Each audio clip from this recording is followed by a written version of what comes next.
लेकिन सर अगर आप जीरो मूवी बनाते तो आप उसमें क्या चीज़ों को डेफिनेटली दिखाते या किस तरह बनाते या क्या कास्टिंग होती है आपकी? देखिए, जीरो के लिए मैं क्यों बोला, कमल जी की आप कॉपी कर रहे हो और उनके एक्टिंग के चरणों की धूल भी नहीं हो आप। इंसान अगर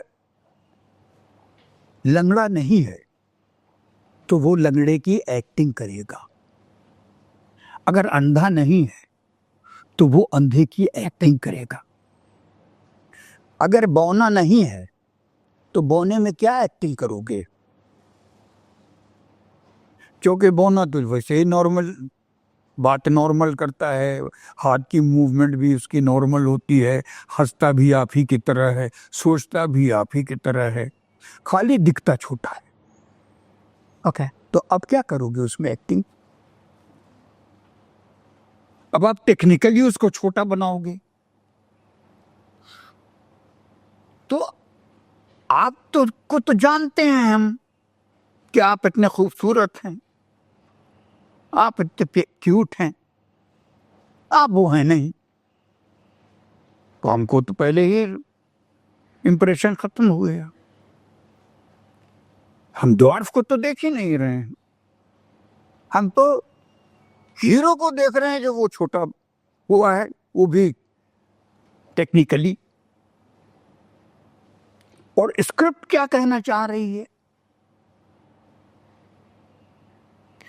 अप्पू राजा जो बनाया था उसका इंटेलिजेंस देखो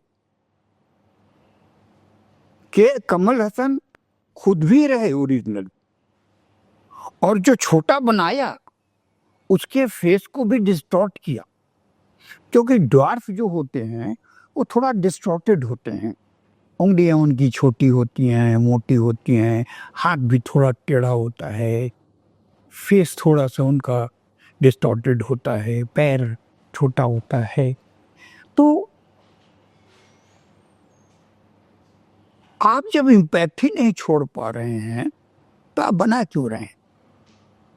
और आपने ये कैसे सोच लिया कि आप इम्पैक्ट छोड़ जाएंगे? अंधे की एक्टिंग हो चुकी है ना, आप कन्विंस कर सकते हैं कि हाँ, मान लो जो नसीर भाई ने किया था स्पर्श में, क्या कमाल की एक्टिंग थी, उसको कहते हैं ना। तो जिसको देखो, अब ये भी मैं क्रेडिट लूंगा कि जब मैं आया हूं तो लिलीपुट बनने की कोशिश शुरू हुई। हर आदमी मेरे वजह से नहीं कर रहे हैं, कर रहे हैं कमल हसन की वजह से, लेकिन मैं क्रेडिट ले लूंगा जबरदस्ती। ये शुरू तो किया कमल जी ने ना, कमल जी की आप कॉपी कर रहे हो और उनके एक्टिंग के चरणों की धूल भी नहीं हो आप मुंह काम क्यों कर रहे हो? अब मैं अमिताभ बच्चन बन जाऊं और मैं जहां खड़ा होता हूं वहां से लाइन शुरू होती है, मैं बोलूं तो जरा भी सूट करेगा? उस आदमी पे सूट करता है, उस आदमी का ऑरा है, वो आदमी मतलब कमाल है, गजब। हमने अभी एक फिल्म देखी है, हमारे एक दोस्त के नाम नहीं लेना चाहूंगा मैं, और उसमें एक बड़े अच्छे एक्टर हैं। वो फिल्म देख करके मुझे, वो थिएटर में नहीं गया था, मुझे शो पे बुलाया था, उसमें देखा मैंने, उनका अरे यार अमित जी की कमी महसूस हो रही है, वो होते तो डिफरेंट हो जाता मामला।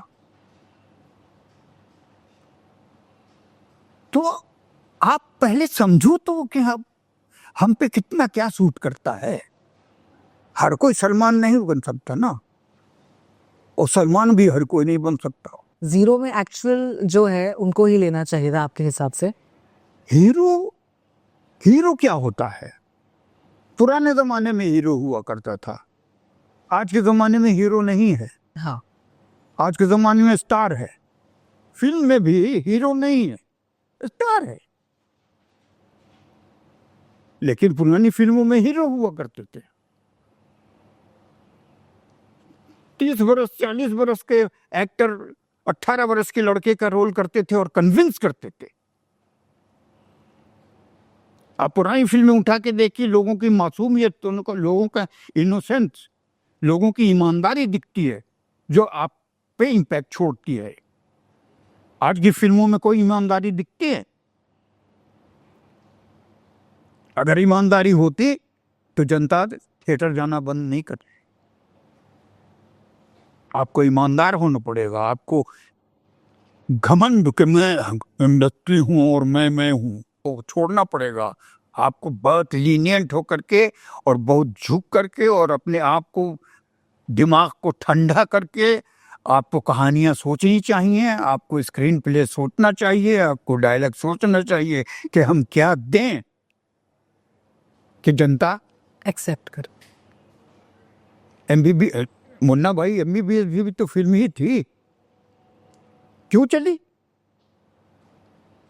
3 इडियट्स वो भी तो फिल्म ही थी, क्यों चली?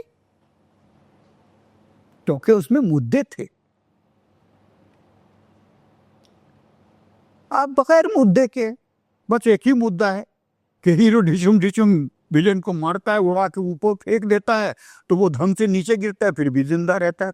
कब वक्त कौवा खा के आया हुआ है, मरता ही नहीं है। तो अच्छा, मतलब ईमानदार हो जाओ यार, सिंसियर हो जाओ, समझदार हो जाओ।